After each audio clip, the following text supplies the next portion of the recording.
ரசூல் ஸல்லல்லாஹு அலைஹி வஸல்லம் அவர்கள் உமர் ரலியல்லாஹு அன்ஹா அவர்களை தூக்கி கொண்டு என்ன செய்றாங்க? ரசூல் ஸல்லல்லாஹு அலைஹி வஸல்லம் என்ன செய்தார்கள்? தொழுகை நடத்தினார்கள் அப்படின்றத பார்க்கிறோம்.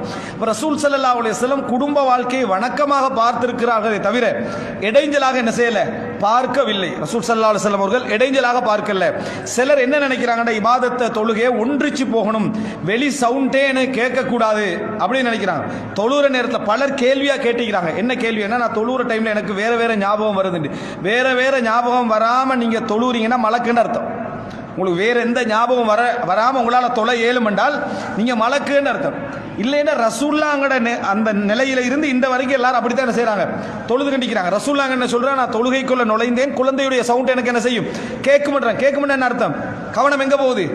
அங்க போகுதுன்னு அர்த்தம். ரசூல் ஸல்லல்லாஹு சுஜூத்லேருந்து எழுமாம இருக்கிறாங்கன்னா என்ன அர்த்தம்? மேல குழந்தை இருக்குது, அதுக்காக வேண்டி நீட்டுவோம்னு நினைக்கிறாங்கன்னு அர்த்தம். அப்ப அந்த சிந்தனை வராம என்ன செய்யலாம், இருக்கையில் அது மனிதனுக்கு அது வரும். எனவே இந்த மாதிரி சிந்தனையோடு ரசூல் ஸல்லல்லாஹு அலைஹி வஸல்லம் தங்களோட அன்றாட வாழ்க்கையை என்ன செய்திருக்கிறார்கள், கலந்திருக்கிறார்கள். எனவே நம்ம குடும்ப வாழ்க்கை ஒரு பொழுதும் என்ன நினைக்க கூடாது, வணக்க வழிபாடுகள் அற்ற அல்லது இடைஞ்சலான ஒரு அம்சமா நினைக்க கூடாது. அதுவும் என்ன, வணக்க வழிபாடுகளில் ஒரு அங்கம் என்று நினைக்க பழக வேண்டும். இது முஸ்லிம் அல்லாதவர்கள் இப்படி பார்க்க மாட்டாங்க. அவங்க என்ன பார்ப்பாங்கன்னா, குடும்பத்தை விட்டு எவ்வளவுக்கு எவ்வளவு தூரமாகிறோமோ அந்த அளவுக்கு அல்லாஹ்வை நெருங்குறோம்னு நினைப்பாங்க. இதுக்கு தமிழ்ல பேர் என்ன, துறவரம். இதுக்கு பேர் என்ன, துறவரம், ரஹ்பானியத். குடும்ப வாழ்க்கையை விட்டு எவ்வளவு உச்சகட்டமா தூரமாகினா பஸ்ல ஒரு சீட் கொடுத்து முன்னால் ஒரு புள்ளையோட போட்டோவையும் போட்டு ரிசர்வ்ட் ஃபார் கிளேஜி, மத குருமார்களுக்காக ஒதுக்கப்பட்டிருக்கிறதுன்னு போட்டுருவாங்களா இல்லையா? எதுக்காக வேண்டி? அவர் நல்லா இறைவனை நெருங்கிட்டாரு அப்படின்னு என்ன, குடும்பத்துக்கு அவருக்கும் சம்பந்தம் இல்லை அப்படி என்ற இடத்துக்கு அவர் போயிடுவார். ஆனா இஸ்லாம் என்ன சொல்லுது, அன்னிக்காஹு மின் சுன்னதி, திருமணம் எனது வழிமுறை. யார் எனது வழிமுறையை செய்யவில்லையோ அவர் என்ன செய்கிறாரு, புறக்கணிக்கிறார். அப்படி என்று சொன்னால் இஸ்லாம் பார்க்கிறதும் இஸ்லாம் அல்லாதவர்கள் பார்க்கிற எனது வணக்க வழிபாடுன்றதும் வேறு வேறு. எங்களிடத்தில் யாரு என்ன ஒரு மனைவியோடு நல்ல முறையில் ஒழுக்கமாக கற்போடு வாழ்ந்து கொண்டு வணக்க வழிபாடுகள் ஈடுபடுகிறாரோ அவர்தான் என்ன எங்களுக்கு முன்மாதிரி. திருமணமற்றவர் எங்களுக்கு முன்மாதிரியாக இஸ்லாம் எங்களுக்கு என்ன செய்யல, யாரையும் ஆக்கவில்லை என்பதை புரிந்து கொள்ள வேண்டும். எனவே இது நீங்க பிரதானமாக குடும்ப வாழ்க்கையில எப்பொழுதும் அந்நியர்கள் குடும்ப வாழ்க்கையை படிக்கக்கூடாது. அவனை பார்த்து நம்ம எதை என்ன செய்யக்கூடாது, நினைக்க கூடாது. ஆனா துரதிர்ஷ்டவசமாக அப்படித்தான் இந்த முஸ்லிம் சமுதாயத்துடைய கலாச்சாரம் மாறிக்கொண்டிருக்கிறது. முஸ்லிம் சமுதாயத்துடைய கலாச்சாரம் மாறிக்கொண்டிருக்கிறது. அவர்களை பொறுத்த வரைக்கும் ஒரு உலகத்தை இலக்காக கொண்டு வாழ்வார்கள். பணத்தை சேவிங் பண்ணி வட்டி எடுத்து அதன் மூலமாக ஒரு 2 குழந்தையை பெற்று அந்த குழந்தை தான் எனது எதிர்காலம் வாழ்க்கை என்று ஆக்கி அவர்களை படிப்பித்து கொடுத்த பின்னால அந்த நிலத்தை முஸ்லீமுக்கு வித்துட்டு அதுக்கு இடையில் அந்த 20 வருஷத்துல அந்த முஸ்லீம் ஒரு 10 குடும்பத்தை பெற்று அந்த நிலமும் அவனுக்கு தேவையான இடத்துக்கு அவன் வந்துடுவான். என்ன காரணம் என்றால் அவன் அந்த குடும்பத்துக்கு செலவழிப்பதை பரக்கத் என்று அவன் நினைக்கிறான், அந்த குடும்பத்துக்கு கொடுப்பதை பரக்கத் என்ன நினைக்கிறான். இந்த செய்தியை பாருங்க, ரசூலுல்லாஹி ஸல்லல்லாஹு அலைஹி வஸல்லம் சொல்கிறார்கள், அஃதலு தீனார் யுன்ஃபிகு ரஜுல், ஒரு மனிதன் செலவழிக்கக்கூடிய பணத்திலேயே தீனார்களிலேயே மிக சிறந்தது 3 என்று ரசூலுல்லாஹ் பட்டியல் போடுறாங்க. ஒரு மொத்தம் செலவழிக்கிறதுலேயே மிக சிறந்தது 3. ஒன்று, அஃதலு தீனாரின் யுன்ஃபிகு ரஜுல் அலா இயாலிஹி, அவர் என்ன தீனாருன் யுன்ஃபிகு அலா இயாலிஹி, தந்த குடும்பத்துக்காக ஒருவர் செலவழிக்கிறார். தந்த மனைவி, தந்த பிள்ளை, தனது தாய், தனது தந்தை, தனது சகோதரிகள், தனது உறவுகள், தனக்கு கீழே பொறுப்புள்ளவர்களுக்கு செலவழிக்கிறார். இதுதான் தர்மங்களிலேயே மிகச்சிறந்த தர்மம் என்று ரசூலுல்லாஹ்.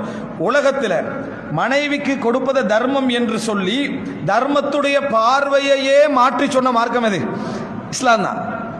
அதாவது மனைவிக்கு கொடுப்பது கடமை, அந்த கடமையே என்ன தர்மம் என்று சொன்னது இஸ்லாம் தான். இந்த பார்வையில இன்னொருத்தர் பார்க்க இயலாது. காரணம், நம்ம மறுமை நம்பிக்கையுடையவர்கள்.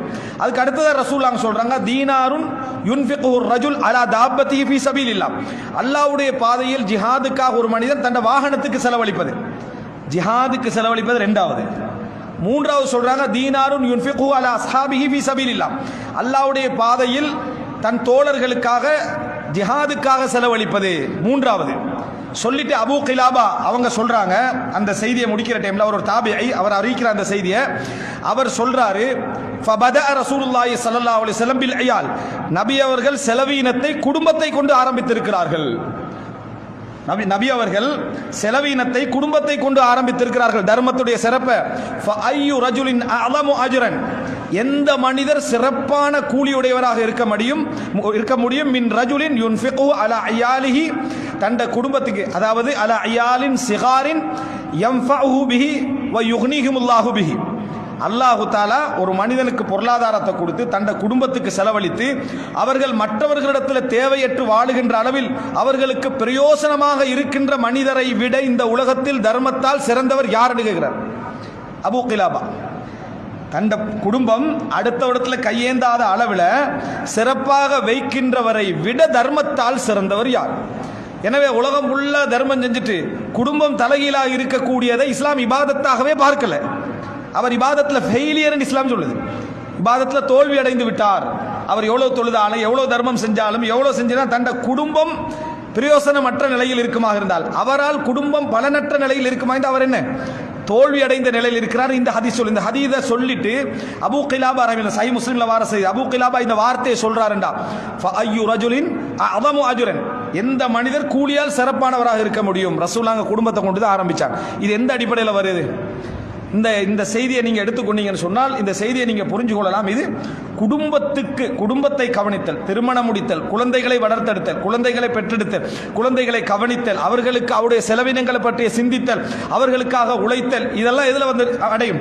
இபாதத்துல வந்து அடையும். யார் அப்ப அதை புரிஞ்ச ஒரு மனிதர் வணக்க வழிபாட்டுக்கு இடைஞ்சலாக குடும்ப வாழ்க்கையை நினைப்பாரா? வணக்க வழிபாட்டுக்கு இடைஞ்சலாக குடும்ப வாழ்க்கையை நினைக்க மாட்டா. இதை நம்ம என்ன செய்ய வேண்டும்? புரிந்து கொள்ள வேண்டும். இதனால தான் ரசூலுல்லாஹி ஸல்லல்லாஹு அலைஹி வஸல்லம் சொன்னாங்க என்ன, அதாவது நீங்கள் உங்கள் மனைவியின் வாயிலே ஆக்கிவிடக்கூடிய ஒரு கவல உணவு, அது கூட என்ன தர்மம். இந்த ஹதீஸ்ல என்ன விளங்கணுமோ அதை விளங்காம வேற மாதிரி விளங்கிக்கிறாங்க. மனைவிக்கு ஊட்டி விடுறது தர்மம்னு விளங்கி வச்சுக்கிறாங்க. ஒரு சோத்து என்னதை அடுத்து ஒரு கவல உணவை ஊட்டி விடுறது தர்மம். ஊட்டி விடுறதை பத்தி இந்த ஹதீஸ் என்ன செய்யல, சொல்லல. ரசூல் ஸல்லல்லாஹு அலைஹி வஸல்லம் ஊட்டி விட்டதாக எந்த செய்தியும் இல்லை. சஹாபாக்கள் ஒருவருக்கொருவர் ஊட்டி விட்டதாக எந்த செய்தியும் இல்லை. அது தர்மம் அல்ல, அதை பத்தி சொல்லப்படலது. நீங்க செலவழிச்சு அவங்க வந்து சாப்பிடுறாங்களே, நீங்க செலவழிச்சு அவங்க சாப்பிடுறாங்க, அதனால நீங்க ஊட்டி விட்டதுக்கு சமம். அது நீங்க அதாவது செலவழித்து அவர்கள் அதை சமைத்து அவர்கள் சாப்பிடுகிறார்கள் என்றால் நீங்க செலவழிச்சதுக்கு நீங்க ஊட்டி விட்டதுக்கு சமம். அந்த அடிப்படையில் தான் உங்கள் எனது குழந்தைக்கு நீங்கள் கொடுக்கக்கூடிய கல்வி அப்படின்னு தந்தைக்கு சொல்லப்பட்ட அர்த்தம் என்ன? அவர் டீச்சர் ஆகிக்கொண்ட அர்த்தம் அல்ல, செலவழிச்சு அவங்கள படிக்க வைக்கிறேன் அர்த்தம். அதே மாதிரி அவர்களுக்கு சாப்பிடுவதற்காக நீங்க செலவழிப்பதும் தர்மம் என்றதுக்காக சொல்லப்பட்டதே தவிர ஊட்டி விடுவது சுன்னத் அப்படின்னு அந்த செய்தியில் இல்ல யாரும் அப்படி புரியவும் என்னது இல்லை. எனவே இதுல அப்படி புரியவில்லைன்னு சொன்னா புரிஞ்சா ஒரு மனிதர் முழுமையா தவறு விட்டான்னு சொல்ல வரல. ஆனா அவருடைய அசல் கருத்து அதுவல்ல. அவருடைய அசல் கருத்து என்னன்னு சொன்னால் செலவழிப்பது, மனைவிக்காக என்ன தர்மத்துக்காக செலவழிப்பது என்பது என்ன ஒரு அஜிர் அப்படி என்பது நம்ம என்ன செய்யறோம், புரிந்து கொள்றோம். எனவே முதல் புரிதல் என்ன இருக்க வேண்டும் என்றால் குடும்ப வாழ்க்கையில வணக்க வழிபாடுகளில் ஒன்றுதான் இந்த குடும்ப வாழ்க்கை. ஒருவர் ஒரு குழந்தையை பெற்றெடுக்கிறார், அந்த குழந்தையை மார்க் அடிப்படையில் வளர்க்கிறாரு. அந்த குழந்தையை மார்க் அடிப்படையில் வளர்த்து நாளைக்கு உங்கள் மரணத்துக்கு பின்னால் அந்த குழந்தை சதக்கா ஜாரியாவாக உங்களுக்கு என்ன செய்து மாறுதென்றால் அது எதனால கிடைக்குது? இந்த குடும்ப வாழ்க்கையால் தான் அது என்ன செய்கிறது, கிடைக்கிறது. அதே போல அஸ்ஸாஇ அலா இயாலிஹி கல் முஜாஹிதி ஃபீ சபீலில்லாஹ், தன் குடும்பத்துக்காக உழைப்பவர் அல்லாஹ்வுடைய பாதையில் ஜிஹாது செய்பவர் போல என்று ரசூலுல்லாஹ் சொல்றாங்கன்னா எந்த அடிப்படையில் இஸ்லாம் அதை பார்க்குது? எனவே நம்ம குடும்பத்தில் என்ன நினைக்கணும்டா, குழந்தையோடு பேசுகின்ற பேச்சு, குடும்பத்துக்காக உழைக்கின்ற உழைப்பு, மனைவியின் ஆறுதலுக்காக பேசுகின்ற பேச்சு, அவர்களுக்காக நாம் செய்து கொடுக்க வேண்டிய அவங்களை நல்ல முறையில் கண்ணியமாக வைக்கணும் என்பதற்காக உழைக்கின்ற உழைப்பு, ஒவ்வொன்றுக்கும் எங்களுக்கு அஜிர் எழுதப்படுகிறது. எங்களுக்கு என்ன கூலி எழுதப்படுகிறது. அப்படி கற்பை பேணிக் கொள்வதற்காக மனைவியோடு ஒன்று கூடுவதும் தர்மம் என்று என்னது சொல்ல